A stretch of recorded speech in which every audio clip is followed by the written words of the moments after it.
So let's dive into a pretty radical idea.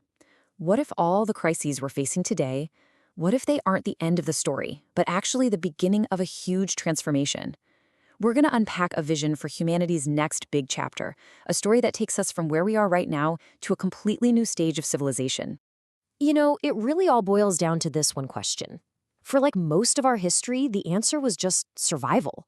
But what happens when that's not the main thing driving us anymore? What do we become then? The way this framework sees it, our current moment isn't an ending at all. It's a launch pad. It's a civilizational tipping point, one that's setting the stage for a real, genuine evolutionary leap. To really get our heads around this leap, we're going to use this powerful metaphor, the days of creation. Now, to be super clear, we're not talking about literal 24-hour days. Think of them more like vast, symbolic ages of development, where each day has its own unique logic, its own purpose. And this is where we are, right now. We're living in that messy, often chaotic, but incredibly powerful transition between two of these great epochs. We're leaving the world of day 2 and just starting to step into the dawn of day 3. Okay, so to understand where we're going, we have to be absolutely crystal clear about the world we're living in now, the fundamental logic of a day 2 civilization. The entire operating system of day 2 runs on one thing: scarcity. This single idea has shaped absolutely everything. Our economies, they're built on competition.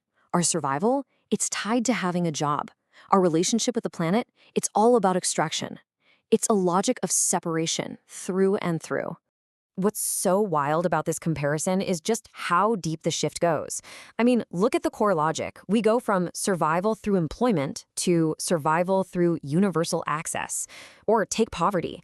It's not about trying to manage it with welfare. It's about designing it out of the system completely. This isn't just a small upgrade. It's a totally new operating system. And this, right here, is the key insight.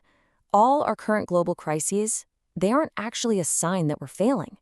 They're the friction you get when an old, outdated system built on scarcity starts grinding against the emerging reality of technological abundance.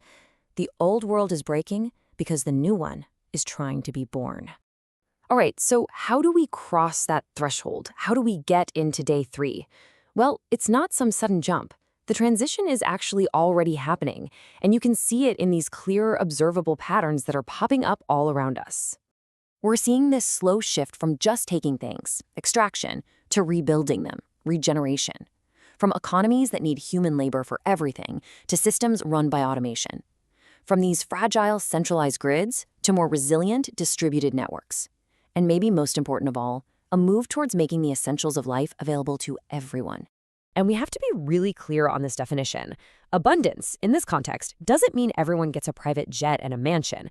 It means we've built systems that can provide reliable sufficiency for everyone, that the basics of a good, dignified life are a guaranteed baseline, not something you have to fight for. All that turbulence and change in day 3, that's what gets us ready for the next stable era, day 4. This is the stage where humanity finally learns to operate as one, coherent planetary species. The first pillar of this day 4 civilization is a totally new idea: utility rights. This is the profound shift where essentials, things like energy, food, water, are no longer just commodities to be bought and sold on the market. They become guaranteed public utilities, as fundamental as having access to clean air. So, you might be wondering, how on earth would that even work? Well, that brings us to the second pillar, the technology to manage it all. Think of it like a global, transparent logistics network, a kind of planetary nervous system. This universal ledger would intelligently coordinate all these utilities, making sure everyone gets what they need reliably and fairly. And when you put those two pillars together, utility rights and the universal ledger, you get a civilization where poverty, by its very design, just can't exist anymore. Governance shifts from ordering people around to simply coordinating resources. And we start to see ourselves as a single planetary species without having to lose the amazing richness of all our different local cultures. Which brings us to the ultimate question, right?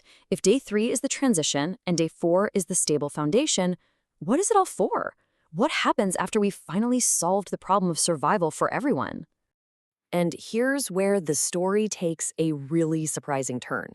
Because according to this vision, achieving a stable, abundant world, well, That's not actually the final goal.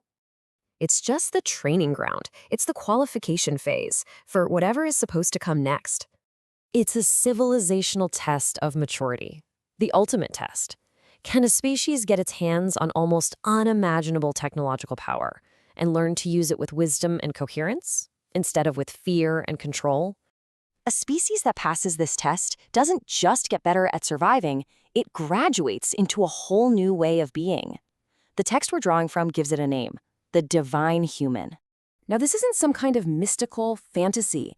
It's meant as a practical description of a mature species, one that can create without exploiting, lead without dominating, and truly align its incredible technical smarts with emotional and spiritual wisdom.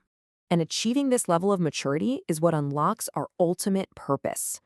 The whole journey through day 3 and day 4 prepares us to graduate from a species focused only on itself to one that acts as a conscious caretaker of its own planet, and eventually maybe even a mentor out there in the cosmic neighborhood. This final quote just brings the whole idea home perfectly.